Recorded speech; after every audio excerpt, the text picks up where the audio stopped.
Charlie Chaplin की सब देख चुकी थी मैं। अपना मतलब उस समय की जो क्लासिक मैं देख रही थी, अच्छा खासा। तो मतलब आप एनएसडी में आने से पहले ये सब चीज देख चुके थे? हाँ। अरे वाह। ये मौका मुझे सिने क्लब दे रहे थे, वहाँ पे जब ही हो आपके लिए मौका है। सत्यजीत राय सब देख चुकी थी, ऋतिक घटक सब देख चुकी थी, उत्पल दत्ता की सभी फिल्म्स देख चुकी थी मैंने, जो उनके डायरेक्शन के फिल्म देख चुकी थी। मृणाल सेन देख चुकी थी, गौदर देख चुकी थी। गौदर देखने की हमारे वहाँ बहुत ज़्यादा ऑप्शन था। तो ये तो चल रहा था। यहाँ जब मैं फिल्म की बात होती है, और अभी तो 2 साल एकदम थिएटर में बिजी, मैं सोचूं अच्छा ये लोग जो जाएंगे, अच्छा क्या है, मतलब that what is this option ढूंढती हूँ। तो मैं उस समय बैठ के उस समय की बॉलीवुड की 2-4 फिल्म देखने लगी। तो देख के मैं एकदम, मेरे लिए एकदम क्लियर था कि मैं तो रानी मुखर्जी की नौकरानी भी नहीं लगती हूँ। तो यहाँ मेरा क्या काम। वो एक्चुअली में ग्लैमर के तो देखते होंगे बिल्कुल उस समय की जो बॉलीवुड फिल्म और उस समय जो ट्रेंड, अकॉर्डिंगली मैं तो इस। लेकिन बहुत सारी अभिनेत्रियां रही हैं जो ग्लैमरस नहीं, और बहुत अच्छा, जैसे कि पैरेलल सिनेमा जो जितने भी एक्ट्रेस, शबाना जी, स्मिता पाटिल जी, और ऐसे इन लोगों ने जितने भी लोग काम किया तो उनके बाद देख रही थी। वो तो पहले देख रही थी, शबाना जी, नसीरुद्दीन शाह तो उस समय के थे।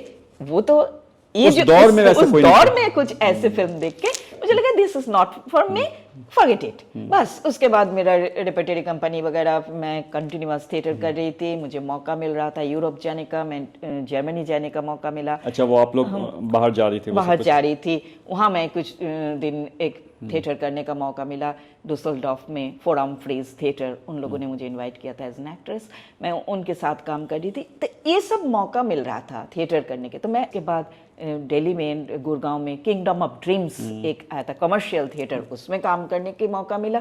तो एक जिसे कहते हैं फाइनेंशियली भी मेरे लिए थिएटर करके सर्वाइव करना कोई मुश्किल नहीं था। देयर वाज गुड ऑप्शंस उस समय। एक्चुअली 2013 में मेरे फैमिली के वजह से मुझे पुणे शिफ्ट करना पड़ा। फैमिली का मतलब मेरे हस्बैंड की जॉब ट्रांसफर। आपने शादी कब की? इस बारे में तो आपने कोई जिक्र नहीं किया आपने। हाँ, मैं 2002 में शादी की, जब मैं रेपर्टरी कंपनी भी कर रही थी। आपके हस्बैंड की इसी प्रोफेशन से? ना, मेरे हस्बैंड सॉफ्टवेयर इंजीनियर। अभिनेत्री एक सॉफ्टवेयर इंजीनियर से, क्या अरेंज मैरिज हुआ या वो आपको प्ले देखकर पसंद कर ले, क्या हुआ क्या था? करेक्ट, उन्होंने मुझे प्ले देख के ही पसंद किया। अच्छा। मेरे हस्बैंड IIT ग्रेजुएट। अच्छा। तो उनका पहला पोस्टिंग हुआ जस्ट कंप्लीट करके दिल्ली में। तो दिल्ली आते हैं थिएटर देखने के, उनका थिएटर का मन था ही। अच्छा, थिएटर देखने का उनको शौक था? क्योंकि IIT में बहुत ज़्यादा थिएटर होता है, तो वो वहाँ की जो बांग्ला ड्रामेटिक क्लब, उसमें वो अच्छा खासा एक्टिव थे।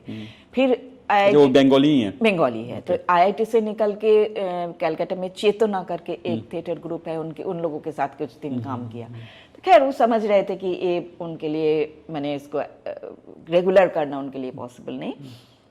तो उसके बाद दिल्ली आते हैं, थिएटर देखने आते हैं। बाय चांस उस समय 3rd ईयर में मैं हूँ, तो जो प्ले देखा तो उसमें मैं भी हूँ। कौन सा प्ले था आपका वो? शकुंतला की अंगूठी। अरे वाह। ये डायरेक्ट किसने किया था? राम गोपाल बजाज सर। तो उसमें आप क्या बनी थी? उसकी जो मैं हीरोइन, जो शकुंतला प्ले कर, मैंने उसके नाटक के अंदर नाटक कनक करके कैरेक्टर, जो इस तरह से हम लोगों के जान पहचान हुआ। तो 2002 में। प्रपोज किसने किया था पहले? तो मतलब मैं तो सोच रही थी कि अभी तो थिएटर बहुत लंबा जर्नी है, तो उन्होंने बोला, एक्चुअली उन्होंने मुझे कन्विंस किया कि मैं शादी करके भी थिएटर कर पाऊंगी।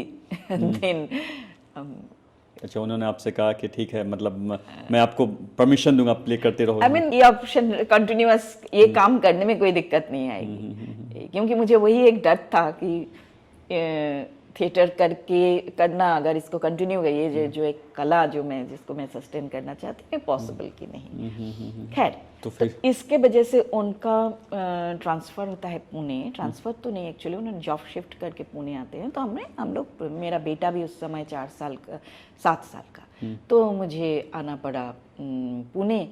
तो पुणे आके दिक्कत नहीं था, हमारे बहुत सारे सीनियर्स जो हैं पुणे में। मैं सोच रही थी यहाँ पे थिएटर करूँगी, मगर जो प्रॉब्लम हुआ पुणे में हिंदी थिएटर करके कम जो है। बहुत मुश्किल, मराठी थिएटर ज़्यादा। तब भी मैंने किया। उस समय हमारे एनएसडी की हम 3 लोग मिल गए, शुरू हुआ प्ले हैश आर्नेस्टो टैग गुएवरा। उस समय हमारा प्ले कौन 3 लोग थे वहाँ पे पुणे में? गिरीश परदेसी, अच्छा। शुभदीप राहा और मैं, हम तीनों मिल गए। और भी है सीनियर्स काफ़ी हैं, तो नेचुरली उन लोगों की जर्नी अलग, कोई थे मराठी थिएटर करते हैं, उन लोगों के ग्रुप्स हैं, तो उसमें इतना एडजस्ट नहीं हो पाई। तो समझ में आया कि अगर सिर्फ थिएटर प्ले करके तो, हिंदी प्ले करके तो मैं यहाँ पे सस्टेन नहीं कर पाऊँगी। और तब तक बॉम्बे में मेरे काफ़ी सारे फ्रेंड्स, काफ़ी सारे बैचमेट्स, तो मैं पुणे से बॉम्बे आना जाना शुरू किया और काम। अच्छा, पहले मिलने जुलने आती थी अपने फ्रेंड्स वगैरह से? एकदम ही मने ना, मकसद तो था कि यहाँ पे क्या तो फिल्मों के लिए आपका दिमाग बन गया था कि मतलब फिल्म करना है, ऐसा कुछ आपके दिमाग में? इतना मैं समझ नहीं पा रही थी, मुझे उस समय समझना था कि यहाँ आके देखूं तो क्या है, कैसे करते हैं, क्या मतलब। मैं फिल्म के लिए मतलब तब तक मैं एक फिल्म कर चुकी थी दिल्ली में रहते। कौन सी फिल्म? काफल, बतूल मुख्तियार इसके डायरेक्टर, जो कि 61st नेशनल अवार्ड विनिंग, जिसको हाँ बेस्ट चिल्ड्रंस फिल्म हुआ था काफल, जो कि इस तरह से तो नहीं आता है, पर ये अभी तो है किसी OTT प्लेटफॉर्म में काफल है। क्या रोल क्या था आपका उसमें? उसमें एक नेगेटिव कैरेक्टर था, मेनली बच्चों का फिल्म, बट एक मतलब जैसे कि एक गांव के सभी लोग, सुब्रत दत्ता उसमें मेन लीड कर रहे थे, पुबाली सन्याल उनकी वाइफ, ये लोग एक तरफ, मैं एक तरफ। उनके बच्चे को तकलीफ हो रहा है, मेरे घर में थोड़ा सा पैसा आता है तो मुझे उसकी ऐसे एक शटल कॉक की तरह इंटरेस्टिंग एक गांव की कहानी, ब्यूटीफुल एक्चुअली, पहाड़ के ऊपर स्टोरी। तो वो फिल्म मैं 2012 में बॉम्बे आने से पहले किया था। तो इस फिल्म से क्या आपको फायदा मिला? लोगों ने इस फिल्म को नहीं, लोग तक पहुंच ही नहीं पाई ज़्यादा? कोई पहुंच ही नहीं, ये तो निकले ही नहीं, जबकि नेशनल अवार्ड मिला, बट लोग तक पहुंचे नहीं। ये किस साल की बात है? 2012। 2012, ओके। तो उसके बाद मैं सोच रही थी, मुझे एक डाउट मेरे मन में था कि एक्चुअली मैं इसके लिए हूँ भी कि नहीं, मेरा जो क्राफ्ट वो इसमें यूज़ होगा भी कि नहीं, ये डाउट मुझे था। बॉम्बे में आने के तुरंत बाद कुछ छोटे छोटे टीवी सीरियल में छोटे छोटे कैरेक्टर मिलता रहा, और जो एक मुझे कॉन्फिडेंस दिया वो है advertisement film. Okay, ad film. Ad film मुझे, कौन सा एड फिल्म आपने किया था? मेरे पास काफ़ी सारे, मैं मानो 25-30 एड फिल्म किया, जो कि मिलता गया। ओके। इससे मुझे लगा कि मैं धीरे धीरे इस क्राफ्ट को समझने लगी। और एक फ़ायदा मुझे हुआ, जो मैं, क्योंकि मैं पुणे में भी मेरा बेस था, मैं रह सकती थी, FTI आना जाना शुरू हुआ। ये सवाल मैं पूछने वाला था कि पुणे में रह के FTI के बारे में आपने कैसे सोचा? राइट, FTI में क्यों जाना शुरू हुआ, वो भी थिएटर की वजह से। उस समय वहाँ पे जो एक्टिंग ग्रुप, उन लोगों के साथ थिएटर भी होता है, तो तब उस समय डीन ने FTI में एक्टिंग क्लास की शायद डायरेक्टर थे मीता वशिष्ठ मैम। मीता वशिष्ठ तो अभी आप किस साल की बात कर रही हैं? अभी ये 2013 मीता वशिष्ठ मैम थे, और थे अनुराधा मजुमदार। अनुराधा मजुमदार मेरे जान पहचान के थे, तो उन्होंने बोला आओ आके थिएटर के साथ जुड़ो, तो शुरू हुआ। उस समय हमारे रेपर्टरी कंपनी में हमने एक प्ले किया था, दीवार में खिड़की रहती थी। तो उस समय मोहन महर्षि जी FTI में आके उन बैच के साथ वो वाला प्ले करना था, तो उन्होंने मुझे बुला लिया। एक तो बाकी सब चीज़ों में भी हेल्प कर सकती थी, और उस कैरेक्टर को करने के लिए भी उनके पास ग्रुप में लड़कियां उनके पास कम होते हैं, तो मैं एक बूढ़ी अम्मा की कैरेक्टर वो भी फिर वहाँ पे किया। तो अगेन FTI के साथ एक आना जाना, जोड़ना जिसे कहते हैं, शुरू हुआ। तो अगेन यहाँ पे शुरू करती हूँ इसके बारे में पढ़ना, जानना, लोगों से मिलना जुलना, बात करना, जिससे बहुत पता लगने लगा था। तो हमारी तो कीड़ा फिल्म मेकिंग भी, क्या है कैसे है, ये सब चीज़ों के साथ धीरे धीरे जुड़ती रही और इधर फिल्म इंडस्ट्री में जैसे जैसे काम मिलता गया करती गई। वहाँ के बाद जब मुंबई में आप शिफ्ट हो गए तो पहली फिल्म कौन सी आपने की? वैसे तो काफल है। काफल तो आपके उस समय नहीं, जब मुंबई शिफ्ट होने के नहीं, मुंबई शिफ्ट होने के बाद मुझे और एक फिल्म में काम मिला था, one last time. One last time, ये भी फिल्म कहीं पे रिलीज नहीं हुआ। ओह, हाँ। कौन से डायरेक्टर इसके? इसके डायरेक्टर थे महेंद्र प्रताप सिंह। अच्छा, राइटर थे मेरे एनएसडी के जूनियर नागपाल, अमितोष नागपाल। अच्छा, अमितोष नागपाल इसके writer and main lead. Amitosh तो है एक्टर, हम जानते हैं। मेन लीड उसी ने किया। It was again beautiful story, beautiful story. Film में 19-20 हुआ, ये फिल्म भी बहुत, ये कहीं पे भी है भी कि नहीं मुझे मालूम नहीं। ये मुझे पहला फिल्म। छपाक फिल्म कैसे मिली? वही यहाँ पे जो तरीका है, ऑडिशन देते अच्छा, जाओ। audition। ऑडिशन में रेगुलरली मुझे कुछ भी एक लाइन के लिए भी मुझे कोई बुलाए, मैं हमेशा ऑडिशन देती रहती हूँ। तो उसमें वहाँ पे वहाँ से मुझे मिला। आपने एक कमाल की फिल्म की हैं, लोगों के ड्रीम डायरेक्टर रहे हैं, मजिदी साहब की फिल्म आने। वो फिल्म कैसे, और सब तो चलो ठीक है, ऐसे तो बहुत सारे लोग, वो अचीवमेंट आपको कैसे मिली, वो क्या था, वो उसके बारे में बताएं। अचीवमेंट बोलूंगी नहीं, पता नहीं। अगेन मजीदी तो मेरे लिए ड्रीम डायरेक्टर। बिल्कुल, आपके नहीं, कई लोग कई लोगों के लिए। हाँ, तो वो इंडिया में आए हैं, मुझे पता नहीं, उनकी फिल्म में करने के लिए मुझे एक ऑडिशन आया और मैं ऑडिशन दी। मुझे पता चला मैं कर रही हूँ, मैं आगे पीछे कुछ नहीं सोचा कि मुझे इससे क्या मिलेगा नहीं मिलेगा, एक सीक्वेंस कुछ नहीं सोचा। मजीदी डायरेक्ट करेंगे ना। बिल्कुल बिल्कुल मैंने किया एंड डेफिनेटली एक्चुअली क्या ना, लाइफ में कुछ छोटी छोटी चीज रहती है। मजीदी के साथ एक पूरे दिन मैंने काम किया, दैट इज। आपको ये हमारे जो पॉडकास्ट, इसका नाम है कॉस्मिक कनेक्शन। तो कॉस्मिक कनेक्शन में हम यही बताते हैं कि आपको कैसे डेस्टिनी तक पहुंचाने के लिए आपकी पूरी यूनिवर्स कैसे कॉन्स्पिरेसी करती, कैसे आपको पहुंचाती है, ये वही चीज़ है आपके ड्रीम डायरेक्टर तक पहुंचाने का। जैसे कि आप सोचो कि ऐसे नॉर्मली हम नहीं सोच सकते कि वो इंडिया में आएंगे और आप मुझे फिल्म कर लोगे, और मैं उनके साथ काम करूंगी जिसका इस मैंने फील्ड के साथ उस तरह से नाता ही नहीं जोड़ा। तब तक मैं उनकी फिल्म में काम कर चुकी, मतलब तब मुझे लगा कि कुछ तो मिला, मौका तो मिला। नाचते हंसते अभी जैसे इसी 2024 में 2 बहुत ही खूबसूरत फिल्म में काम करने का मौका मिला। एक अभी फेस्टिवल में बहुत अच्छा कर रहा है, ह्यूमंस इन द लूप। हाँ, वो अभी मामी फिल्म फेस्टिवल में है। यस, मामी में बहुत अच्छा किया। अभी नेक्स्ट उसका शो स्क्रीनिंग है केरला इंटरनेशनल फिल्म फेस्टिवल में। तो उस humans in the loop, young director, FTI graduate Aranya Sahay, माने मुझे तो उस तरह से एक तरह से ले गए, एक कंप्लीट फीचर फिल्म उसने 12 दिन में किया और मेरा उसमें भरे भरे है अपना कैरेक्टर, एक दिन शूट किया। 26 आवर्स लगातार हमने शूट किया। 26 क्या कैरेक्टर क्या है उसमें आपका? मेरा कैरेक्टर है एक, एक्चुअली उसमें क्या ना, आदिवासी लड़कियां, उनकी जिंदगी, उनका शहर आ जाना, फिर वापस जाना, जाके एक लड़की को मौका मिल जाता है, AI का काम शुरू हुआ है, आर्टिफिशियल इंटेलिजेंस का काम शुरू हुआ है गांव में। तो उसमें किस तरह से अगेन आपका ये जो कॉस्मिक कॉन्स्पिरेसी, कॉस्मिक कनेक्शन ये जो है, किस तरह से एक लड़की जो शहर की तरफ जाना चाहता है, जिस तरह से शहरी उसके पास वापस आया, अरे वाह, और वो कैसे AI के साथ जुड़ती है।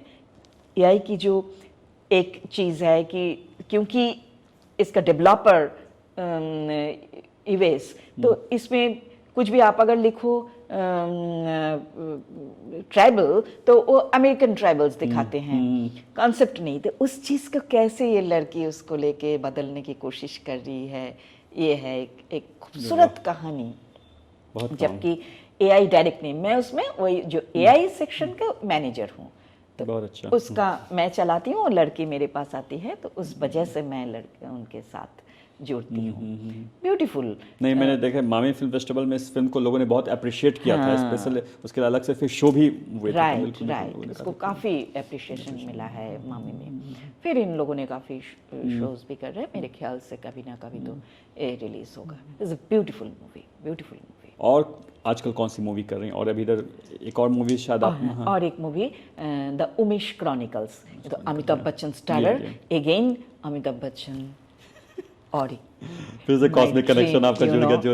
सुनिए, कॉस्मिक कनेक्शन जिंदगी भर मेरे लिए ना एक dream personality is Amitabh Bachchan. मतलब इसका ये नहीं कि उनकी फिल्म मुझे ना, उनकी फिल्म्स मुझे कभी एकदम इंस्पायर नहीं किया कि मैं बड़ी उनकी फैन हो जाऊंगी। उनकी जो लाइफ जर्नी ना, वो मुझे ना मतलब एक इंस्पायर क्या बोलूं, वो मुझे गूज़बम्प होती है मैं जब उनके बारे में सोचती हूँ। उनकी पढ़ी हुई कविता मुझे वो तो कमाल पढ़ते हैं, नो डाउट, है ना। तो वो सब मैंने एक इंसान के इतने बड़े स्टार, मैंने सुपरस्टार बोल के, जैसे मेरे हिसाब से मैं अमिताभ बच्चन को एक मैंने पकड़ ही नहीं सकती। वो आपके एक्सप्रेशन, आपके चेहरे, आपके आंखों से वो सब दिख रहा है कि आप क्या बताना चाह रही हैं, है ना। मैंने अब इट्स लाइक दिस है मेरे लिए बहुत, मतलब इस इंसान को मैं बहुत प्रेज करती हूँ। मतलब मुझे लगा मैं कभी सामने से देखूंगी मैं शायद साष्टांग उनके अब मुझे कैसे मौका मिलता है। मैं बोल रही थी, मैं एड फिल्म में मौका मिल रहा था, एक एड में मौका मिला, तभी मैं आई थी इस शहर में। अमिताभ बच्चन का एक टीवी शो होता था, आज की रात है जिंदगी। ओके जी, हाँ, ये उनका कोई शो था।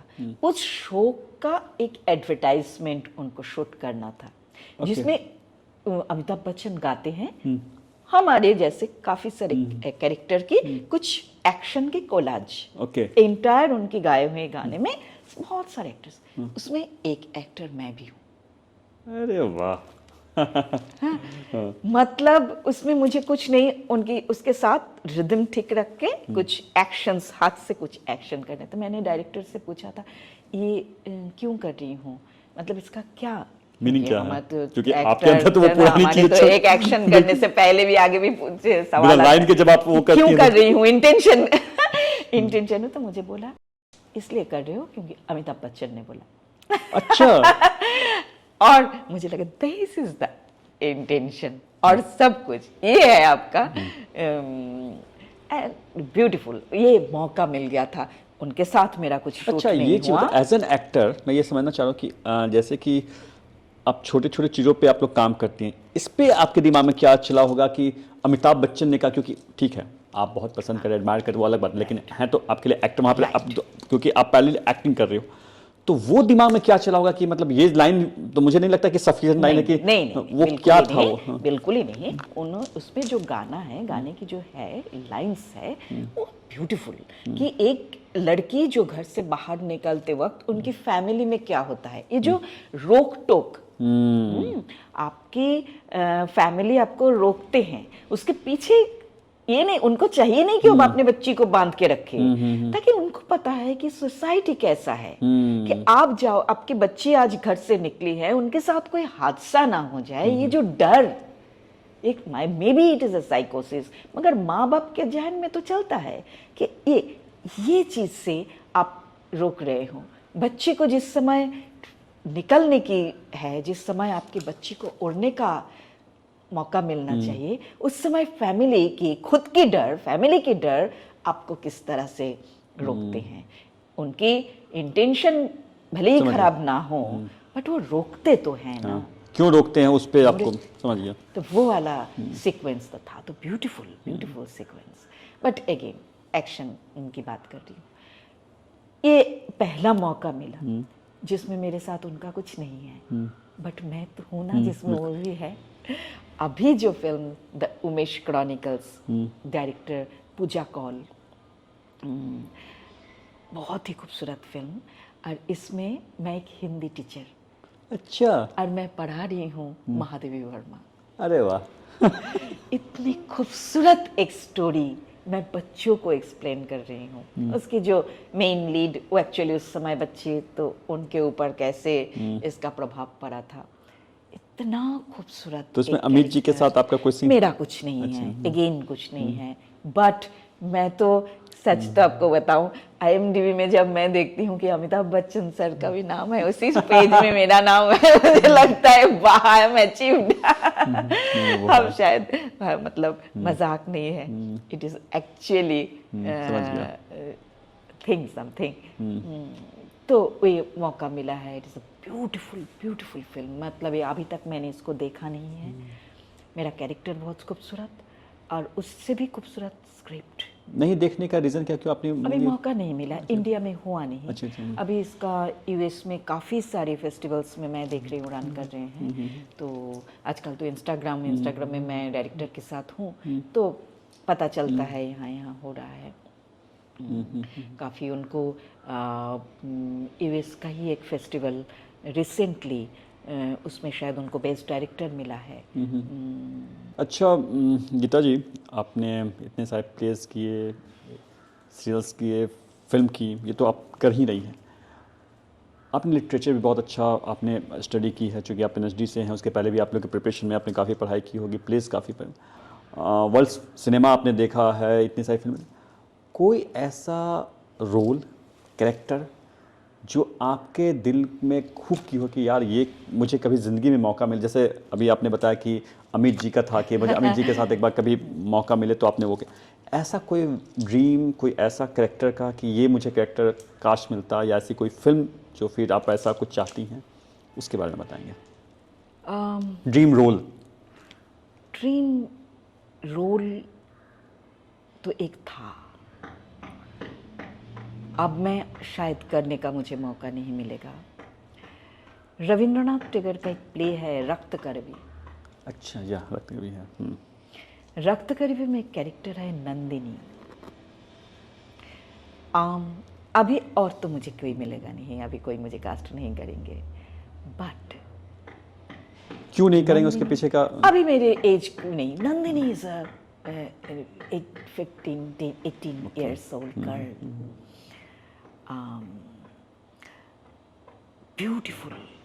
मतलब ये मैंने उस तरह से एक्सप्लोर करने का मौका नहीं मिला। जिस समय मैं श्रुति नाटक करती थी तब मैंने एक बार नंदिनी की, बट इसको मैं स्टेज में कभी एक्सप्लोर करने का मौका नहीं मिला। मैं एक्चुअली मैं रक्त करवी को लेके एक छोटा सा परफॉर्मेंस अभी कुछ 4-5 साल पहले किया था। उसमें मैं फिजिकली नंदिनी करती थी, बट बहुत शोज़ नहीं हो पाया, तो इसलिए उसको मैं बहुत कैरेक्टर को बहुत ज़्यादा एक्सप्लोर नहीं कर पाई। लाइफ में अगर कोई कैरेक्टर को सच में एक्सप्लोर करने का पैशन था, वो मेरे लिए नंदिनी। और इसके अलावा जो आपको लगता है कि अभी आपकी एज में किया जा सकता है, ऐसा और कुछ? ऐसे तो बोल नहीं पाऊंगी, पर मेरा क्या है पता है, कुछ भी कैरेक्टर आप। अच्छा चलिए, वो तो मैं प्ले की बात करूँ। फिल्म्स, आपने बहुत सारी फिल्म्स देखी हैं, कोई ऐसी फिल्म कह कि काश यार रोल मुझे मिला होता, या मैं करना चाहती, या कोई ऐसा रोल?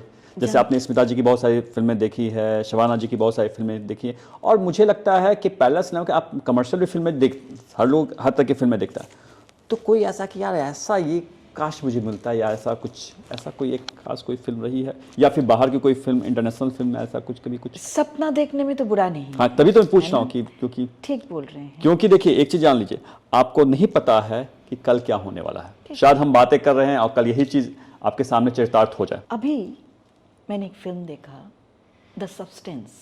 हाँ, अरे वाह, कमाल की फिल्म। मामी में किसी भी एक्ट्रेस के लिए ड्रीम फिल्म होगी। जिंदगी में एक बार करने का मौका मिले, लाइफ कमाल की फिल्म है वो, नो डाउट। माने पूरी जिंदगी कोई एक्टर ऐसा एक काम करने के लिए जी सकते हैं, एक ऐसा कैरेक्टर करने के लिए पूरी जिंदगी की जो इस क्राफ्ट को हम बोलते हैं, ये मेरा पैशन, ये मैं ड्रीम, ये मैं करना चाहती हूँ, ये सब कुछ शायद एक बिंदु, एक डॉट में आके मिल जाता है अगर ऐसा एक कैरेक्टर किसी को एक ज़िंदगी में करने को मिले, उसके बाद और मुझे जीने की कोई ज़रूरत नहीं होगी। नहीं, वो सचमुच कमाल की फिल्म है। और आप इतना अच्छी एक्सप्रेसिव है कि वो दिखता आपके आप जो बोल रही होती हैं, आपकी आंखों, आपके हाँ, वो सब वो मुझे ऊपर विजुअली दिखता है कि आप क्या बोलें। बिल्कुल मैं समझ सकता हूँ, आपको इमोशन को समझ पा रहा हूँ जैसे आप बोलेंगे।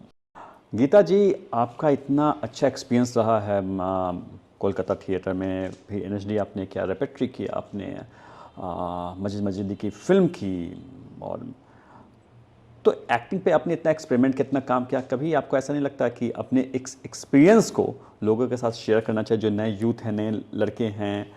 तो क्या कभी क्लासेस वगैरह आप लेती हैं या कहीं वैसा इस बारे में? रेगुलर तो नहीं लेती हूँ, बट वर्कशॉप करती रहती हूँ। वर्कशॉप करती मानो कोई अगर कहीं पे वर्कशॉप के लिए बुलाया, मुझे अच्छा लगता है। सिखाना शब्द के साथ मैं अपने को रिलेट नहीं कर पाती हूँ, शेयर करना। ये जो आपने बोला कि मैंने इतने दिन काम किया, ये जो मेरे काम करने की एक्सपीरियंस, ये मैं शेयर करती हूँ। शेयर करती हूँ मतलब ये जो अभी जितने सारे बातें हुई हैं कि कैसे हम लोग एक एक्टर को, एक्टिंग का कैरेक्टर को एक्सप्लोर करते हैं, इवन कैसे एक प्ले को पढ़ा जाता है।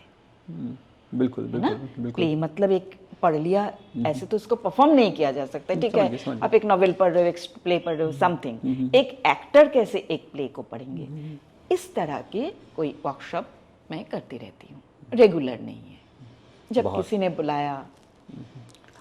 बहुत अच्छा गीता जी, आपसे बात करके बहुत अच्छा लगा, लेकिन चूंकि हमारे एपिसोड का एक ड्यूरेशन होता है, खास होता है, तो हमारे अवधि होती है, जिस वजह से आपको हम फिर नेक्स्ट एपिसोड के लिए बुलाएंगे कभी।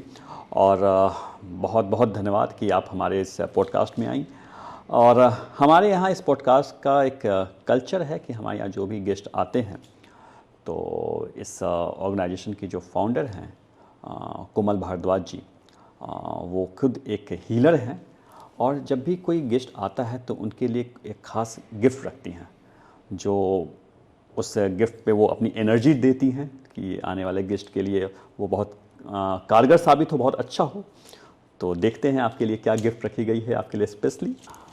अरे वाह गीता जी, ये ब्लैक टर्मोनिल है, ये क्रिस्टल है, इसका रॉ फॉर्म में है।